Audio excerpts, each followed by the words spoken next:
Daily. Taste the Daily. Kanchipuram மாநகர பகுதிகளான ஓலி முகமதுபேட்டை, சங்கரமடம், பேருந்து நிலையம், செவிலிமேடு, ஓரிக்கை உள்ளிட்ட பகுதிகளையும் மாவட்டத்தின் சுற்றுவட்டார பகுதிகளான வையாவூர், ஏனாத்தூர், பொன்னேரி கரை பகுதிகளையும் மிதமான மழை பெய்துட்டு வருது.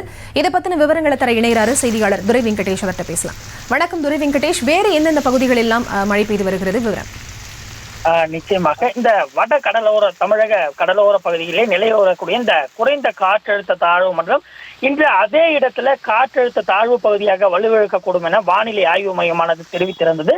இதன் காரணமாக தமிழகத்திலே இந்த 10 மாவட்டங்களே மழைப்பொழிவு இருக்கும் எனவும், அதே போன்று காஞ்சிபுரம் உள்ளிட்ட 4 மாவட்டங்களே மிதமான மழைப்பொழிவும், அதே போன்று மீதி உள்ள இருக்கக்கூடிய 6 மாவட்டங்களிலே லேசான மழைப்பொழிவும் இருக்கும் என தெரிவித்திருந்தது.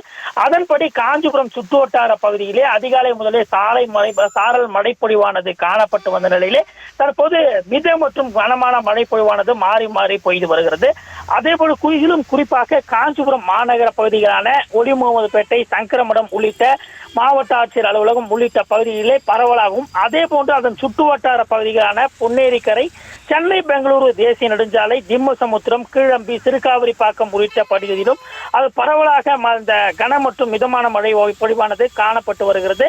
இந்த காலை நேரத்திலே மழை பொழிவு காணப்பட்டு வருவதன் காரணமாக அன்றாட பணிகளுக்கு செல்லக்கூடியவர்களும், அதே போன்று பல்வேறு பணிகளுக்கு செல்லும் பொதுமக்களும், இந்த பள்ளி அரையாண்டு விடுமுறை விடப்பட்டிருந்தாலும் கூட கல்லூரிகளுக்கு செல்லக்கூடிய மாணவ மாணவிகளும் கடும் சிரமங்களுக்கு ஆளாகிறார்கள். அதே போன்று இந்த வாகனங்களை இயக்கக்கூடியவர்கள் வாகனங்களையே இயக்க முடியாமல் அங்கங்கே தஞ்சம் போகும் நிலையானது ஏற்பட்டிருக்கிறது. பொதுவாக இந்த மழைப்பொழிவின் காரணமாக பொதுமக்களுடைய இயல்பு வாழ்க்கை என்பது முற்றிலும் பாதிக்கப்பட்டிருக்கிறது.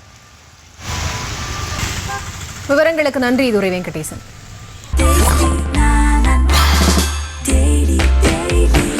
Taste Daily. Taste the Daily.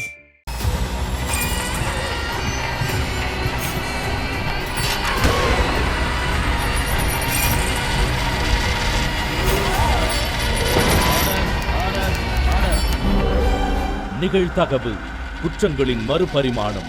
நாள்தோறும் இரவு 10 மணிக்கு இணைந்திருங்கள் நமது நியூஸ் தமிழ் தொலைக்காட்சியோடு.